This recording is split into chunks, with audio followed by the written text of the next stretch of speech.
দর্শক, এই মুহূর্তে এভারকেয়ার হাসপাতালের সামনে আছেন সহকর্মী হাকিম মাহি। সরাসরি চলে যাচ্ছে তার কাছে।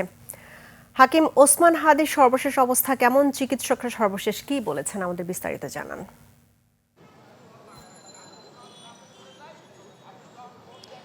রাহি, আমি এই মুহূর্তে রয়েছি রাজধানীর এভারকেয়ার হসপিটালের সামনে। আপনি জানেন যে গত শুক্রবারে গুলি লেগে ভর্তি রয়েছেন ইনকিলাব মঞ্চের মুখপাত্র শরীফ ওসমান হাদি, এবং তিনি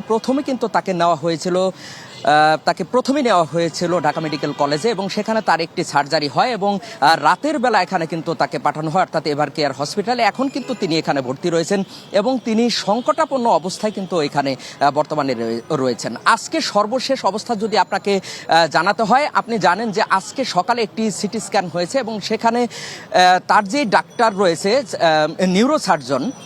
নিউরোসার্জন ডাক্তার আব্দুল আহাদ, তিনি জানিয়েছেন যে তার মস্তিষ্কে অধিক পরিমাণে রক্তক্ষরণ হয়েছে এবং যে কারণে তার মস্তিষ্কে কিন্তু অক্সিজেনের পরিমাণ একটু কম রয়েছে এবং তার যে ফুসফুস, সেই ফুসফুসের অবস্থাও কিন্তু কিছুটা অপরিবর্তিত রয়েছে এবং বলতে গেলে বলা যায় যে এক কথায় তিনি সংকটাপন্ন অবস্থায় কিন্তু এখানে ভর্তি রয়েছেন। এবং আপনাকে আরেকটি বিষয় জানিয়ে রাখি যে তার বিদেশ নেওয়ার ব্যাপারে কিন্তু একটি কথা জানা গেছে যে তার পরিবারের পক্ষ থেকে যদি তারা ইতিবাচক মনে করে, অর্থাৎ তার পরিবার যদি চায় তাকে বিদেশে উন্নত চিকিৎসার জন্য নিতে হবে, তাহলে কিন্তু তাকে বিদেশে পাঠানো হবে, সেই বিষয়টি কিন্তু জানানো হয়েছে। এবং আপনাকে আরেকটি বিষয় জানিয়ে রাখি যে আজকে কিন্তু ডিএমপির পক্ষ থেকে একটি সংবাদ সম্মেলন হয়েছে। তারা বলেছেন যে সন্দেহভাজন দুইজনকে কিন্তু আটক করা হয়েছে সেই সীমান্ত থেকে, এবং তারা জানিয়েছেন যে যাদেরকে আটক করা হয়েছে তাদের কাছ থেকে গুরুত্বপূর্ণ কোনো তথ্য কিন্তু পাওয়া যেতে পারে।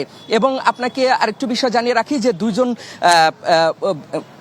বলা হয়েছে ডিএমপির পক্ষ থেকে যে যিনি গুলি করেছেন তার নাম হচ্ছে ফয়সাল করিম মাসুদ এবং যিনি মোটরসাইকেলে ছিলেন তার নাম হচ্ছে আলমগীর শেখ, এবং ওই দুইজনই কিন্তু গত শুক্রবারে যে মোটরসাইকেলটি রয়েছে সেখানে ছিলেন এবং তাদের ব্যাপারে বলা হয়েছে যে তারা কোনোভাবেই যাতে দেশ ত্যাগ করতে না পারে সে বিষয়ে কিন্তু সতর্ক রয়েছে এবং সীমান্তে যে বিজিবি রয়েছে এবং যে গার্ড রয়েছে এবং তাদেরকে কিন্তু সতর্ক করা হয়েছে এবং যারা সন্দেহভাজন রয়েছে সবাই কিন্তু পুলিশের নজরদারির ভিতরে রয়েছে, সে বিষয়টি কিন্তু জানানো হয়েছে। এবং আপনাকে আরো একটি বিষয় জানিয়ে রাখি যে এই এভারকেয়ার হসপিটালে কিন্তু বিএনপির চেয়ারপারসন এবং সাবেক 3 বারের প্রধানমন্ত্রী বেগম খালেদা জিয়া তিনি কিন্তু এখানে ভর্তি রয়েছেন সেই গত 23 নভেম্বর থেকে, এবং গত 27 নভেম্বর থেকে তিনি কিন্তু সিসিইউতে তাকে রাখা হয়েছে এবং ইলেকট্রিক ভেন্টিলেটরে তাকে কিন্তু এই মুহূর্তে তাকে রাখা হয়েছে।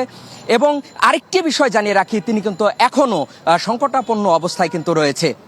রাহি, এভারকেয়ার হসপিটালের সামনে থেকে এই ছিল আমার কাছে সর্বশেষ।